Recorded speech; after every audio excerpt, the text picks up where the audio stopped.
All right, Larry Krueger here at Levi's, getting ready for a whole nother week covering 49er football. And of course, we're brought to you by Pig and a Pickle. Check them out in Emeryville and Corte Madera. They're open 7 days a week from 11 a.m. till 8 p.m. or until they run out. Pig and a Pickle, the best barbecue in all of Northern California. Check them out. Say hi to Damon and Mary. Get some brisket. Tell them the Krug sent you. And of course, this video also brought to you by Underdog Fantasy. Check the link in the description. Use that promo code Krug, K-R-U-E-G, and they will match you up to your first $100. All right, we're down here on a Wednesday getting ready for a game that doesn't really matter that much, Niners and Rams. But from talking to Kyle Shanahan, I mean, the Niners are going to put up most of their regulars on the field. One guy who's not going to play is Brock Purdy. I asked Kyle the first question of the presser. I said, "Hey man, is Brock going to play this week?" He said Brock is not going to play this week.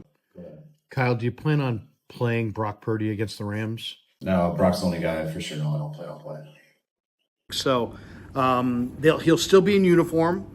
He's going to split reps throughout the week with Sam Darnold as the number one quarterback, but Darnold is going to start, and I think Brock is going to dress. As far as Brandon Allen, I don't know if Brandon Allen's going to get any time in this game or not. I get the sense that he's not, that they're going to go with Sam Darnold, and I would imagine Brandon Allen will be that number 2 quarterback on game day, but I don't expect him to play. I think it's going to be the Sam Darnold show this week. Now, as far as what other players play, who sits, who plays, get ready to see almost everybody, all the regulars. Fred Warner is going to be out there. The guy that I think should sit is Dre Greenlaw, but I don't even know that he will.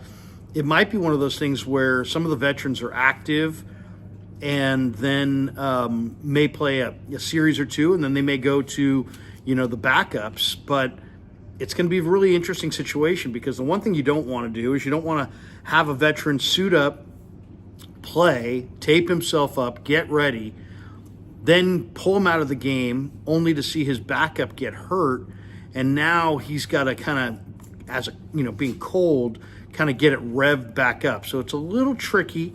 I also asked Kyle about, just the chemistry issues that can pop up. You got certain guys that they want to rest, other guys, that are, if you're hurt, you're not going to play, but if then there are other guys that are a little bit more valuable to the team and you don't want to risk them. Do those guys play? Do you, how do you deal with that? Are there bad feelings in any way?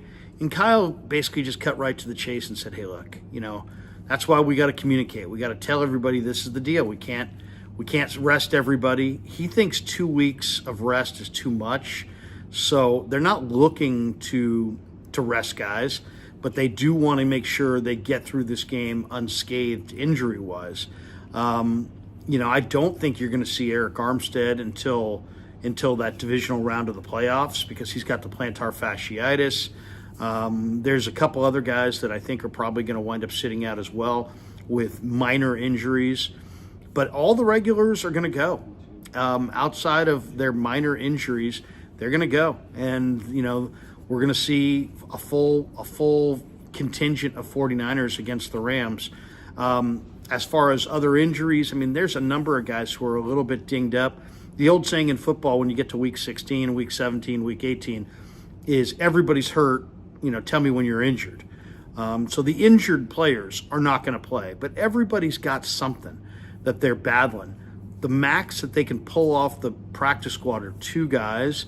After that, they got to start, putting guys through waivers, and they're just not going to take that chance. So even though I've heard people suggest, oh, well, you got 16 guys on practice squad, you'll take those 16 guys and you'll just put them up in week 18. No, you won't. That's not the way it works, and it's not the way it's going down. But the only thing we know for sure is Brock Purdy's not going to go, Christian McCaffrey's not going to go, Eric Armstead's not going to go, Ambry Thomas is not going to go. Other than that, if you're on this team, most likely you're going to play. It's going to be interesting to see, because the Rams are starting Carson Wentz and not Matt Stafford. So it is almost as if the Rams are stating that they would prefer to play Dallas than Detroit. And I guess I could agree with that. I personally would rather play Dallas than Detroit as well. I think the Rams have a great chance to pull an upset in the playoffs in the first round, in the wild card round. Why? Because they can score points. Kyren Williams has had a terrific year. Stafford, is as good as any quarterback going when he's healthy. He's got Puka Nacua, Cooper Kupp, Tutu Atwell, Demarcus Robinson. I mean, he's got weapons. Higbee. They've got an outstanding group of weapons. Their offensive line has gelled a little bit. It's not a great offensive line, but it's definitely in a much better spot than they were when the Niners played them earlier this year. I think it was week 2. Steve Avila, the TCU guard, is just a monster. He's come of age. On defense, it's Aaron Donald and not a ton else. They struggled in week 17 to beat the New York Giants, so they're not a dominant football team. But if you take the Rams lightly and don't understand that they have a balanced offense, you're going to get beat. Kyren Williams is a phenomenal little back.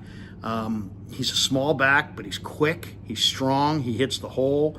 He runs to daylight. He's a really, really solid NFL runner, and he's coming off of a terrific year. So Kyren alone would be a threat. But then you mix in the ball skills of Puka Nacua, the ball skills of Cooper Kupp, the ball skills of a guy like Higbee at tight end, and then Stafford throwing the pill. I mean, you've got some really, really intriguing weapons. And like Steve Wilkes will tell you, we'll talk to him tomorrow, this Ram team is no picnic. I mean, they provide tons of challenges for any defense to have to prepare for. And if you're not a team that can score, in the 30s, they can beat you because they can score in the 30s. So it's not the most dominating defense. It's not the caliber of defense they had when they won the Super Bowl, but it's still, Aaron Donald and some, talent on all 3 levels.